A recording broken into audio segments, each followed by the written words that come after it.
Hey Josh, I have a really important question. Okay, you've set my expectations pretty goddamn high. They're very high. How are you doing today? Looks like we got a second to catch our breath. You charmer. You little charmer. Has I'm the life pod okay. ended stasis mode? I'm It should not be okay, much you longer. know? It's been quite a fun day. We should Went to a funeral. hamper the enemy's approach. That's... I can lay down a Those singularity two things are to not block connected. enemy access. It was just an enjoyable funeral. I liked the person, obviously, that it was for. I made a joke at the funeral, and it didn't land. I thought it was funny still. I'll still stand by the fact that it was funny. Well, basically, no, it's fine. Don't worry about it. It's okay. It was a lovely gathering. It was a lovely day. Those were lovely things there, but I sometimes forget that other people are not terminally online. So I sometimes forget that some people don't appreciate how funny I am. And sometimes people will say to me, Josh, this is not appropriate. This is not the appropriate time for comedy. And I'll kind of think, everyone's sad. This is the perfect time for comedy. Like, if anything, comedy's going to have the best effect here. You know? This is not exactly a happening party. Everyone's a bit depressed. If anything, joke or two lift everyone's spirits a little bit. Flawless logic. But yeah, basically we're at this we're at a funeral, and there was a woman telling a story about her child to a couple of other people, kind of like a group. I wasn't necessarily involved, and I was like standing on the edge of this group of people, and she was telling a story, and she was like, oh, so I think it was my son or something, and we went to visit a friend of his, another funeral. She was explaining that this wasn't the first funeral her son had been to. It's like, yes, my son was, he was running along, and he bumped into a gravestone that was not in the ground. It was kind of, being set, and the gravestone fell over, and it hurt his leg. It hit him on the leg, and it was very, very bad, and it injured him, and that's one of the reasons why I think he's scared of graveyards now. And everyone was like, oh, that's terrible, that's terrible, that's terrible. And I just went, sounds like he made a grave mistake. Which I think is pretty fucking funny. You've got to be honest. Especially given the context that we were in. That's quite quick. They didn't think so. They kind of turned and looked at me, and there was a moment, and a woman just went, quiet. And then she just walked off. And I'm thinking, she's genuinely upset. I thought it was quite funny. Yeah. The person whose funeral it was, they would have appreciated it. They would have appreciated it a lot.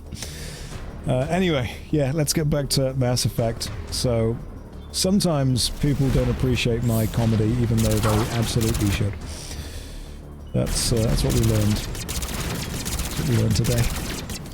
The reaction of the other people would have made me laugh harder. Yeah. I do sometimes forget that I have very millennial humor. We all know what millennial humor is, we all kind of understand that. It's that humor goes through stages. Some people derive humor from laughing at the expense of others. In fact, I think this is a real theory. When you go back, originally humor, and we're talking originally like 1960s, 1970s, it was laughing at the expense of other people.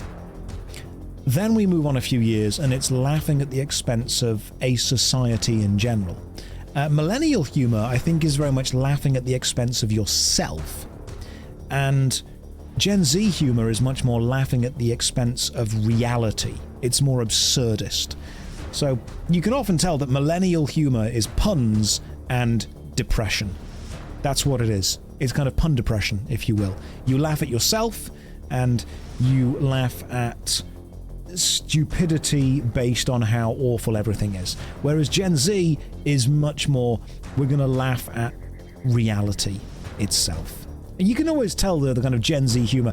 You know that "you do not question the elevated one" meme, and it's just like a 3D head on a really tall chair. And it's absurd, but it's funny. Like, you look at it and you're like, comedy. That's what happens. I have a Brit colleague who would make the most non-HR safe jokes and get away with it. I would get fired if I made the same jokes. It's about delivery and charisma. It is. It is. No, Gen Z humor I can appreciate because it's absurdist. And I kind of like me a good bit of absurdist humor. Because Monty Python was absurdist. God damn, these guys just do not stop coming. So that's what she said, but there was no time. No time for comedy here. So yeah, that was, I appreciate you asking how my day was going. That's how my day was going. I was at a funeral, and I made a joke that was very funny that didn't land. I mean, someone's got to put the fun in it. But maybe comedy isn't always the way. Not like always, you know. No, I disagree. It's always the way. Laughter is important. I completely agree. At my funeral, I would like somebody to make a pun. Like I said, my little brother made the best joke at my grand's funeral. And when he first came to me and said, hey, I'm thinking of making this joke, but it might be a bit too far. I'm like, dude, if you don't make that, you're going to regret it for the rest of your life. There. You can open the life pod now. And he did. He really went for it. It was a very subtle line. Those of you who have watched the stream before kind of know what happens. My gran passed away a couple of months ago, and my little brother, very funny, very dry, very witty, gives a speech at the funeral, and obviously the coffin's in the background, and my little brother, Zach, he walks up to the podium, gets up the speech, and just goes, welcome everyone, Gran, don't get up, and just gives the speech. It was brilliant. I found it really funny. My dad found it funny. Most of the close family found it very funny. And everyone else that was there was kind of like, can't believe he just did that. No, if my gran was there, she'd have found it very funny as well. You know, remarkably so. It was great. It was the timing on it. It was just the absolute timing. Okay, cool. Let's go and open this pod now. Some of you are telling me that this is the pre-order DLC. I did not pre-order this because we do not pre-order. It just came with the Legendary Edition when I bought that. She would have laughed to death. She absolutely would have done, without a doubt. It's like, I've told the story of my granddad passing before as well, from the other side of the family, and we have a very, I'd say as a family, we have a very healthy relationship with the idea of finality, of mortality, of death. We have a very open discussion about the reality of what's going to happen. Everyone's got wills in places, everything's all sorted out with that. It's understood that it's going to obviously be an emotionally challenging day, but it's not something that we're unprepared for. So, I often tell the story that when my granddad passed, I, with the rest of the family, kind of went to his house, and I was able to look through, my gran said, look through the stuff that I don't want anymore. If you want any of it, take it. And my granddad was a big fan of board games. In fact, he got me into a lot of board games when I was younger. He used to buy board games from charity shops, and he would slowly over time build one complete board game. So he'd buy like 7 versions of Monopoly that all had bits missing, and then put them all into one big bit of Monopoly that was complete, and then he would sell all of the random bits on eBay, because people would like buy one bit of a Monopoly board. And he would do all that for ages. He ended up, when he retired, building computers.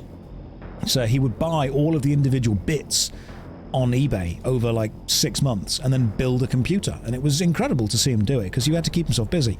But when my granddad passed, I went over to the house and I took all the stuff that I wanted from, I've got a little RAF plastic plane that we used to play with when I was a kid. He helped me build it and we painted it together. I've got it on my shelf behind. But when I obviously took all of this stuff home, my parents were like, what's that? And I'm like, this is loot, you know? Legendary boss just died. He's going to drop something.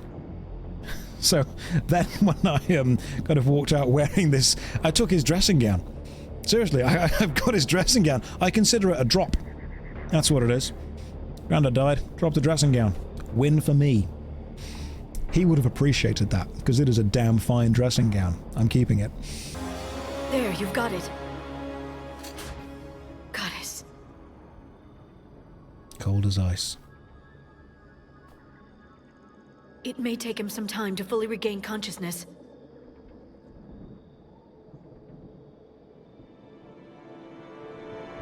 Apparently it won't, Liara. You know nothing.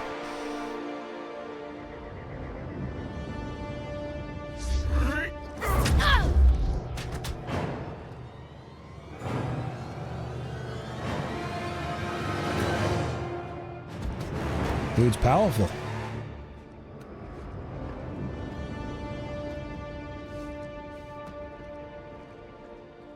Be careful, he's confused. I would be. I mean, I've woken up from like a 20-minute nap before not knowing what year it is. A 50,000 year nap? You're gonna need to stretch. Remember, it's been 50,000 years for us, but for him, it's only been... A few minutes! No. The bunker is falling. There is no other option. There are pods online! Those soldiers are still alive! Their sacrifice will be honored in the coming Empire. Preparing neutron bombardment. Get to your life pod now. Dude's gonna need one hell of a piss. Cup of coffee. Browse Reddit for a bit, catch up on a few threads.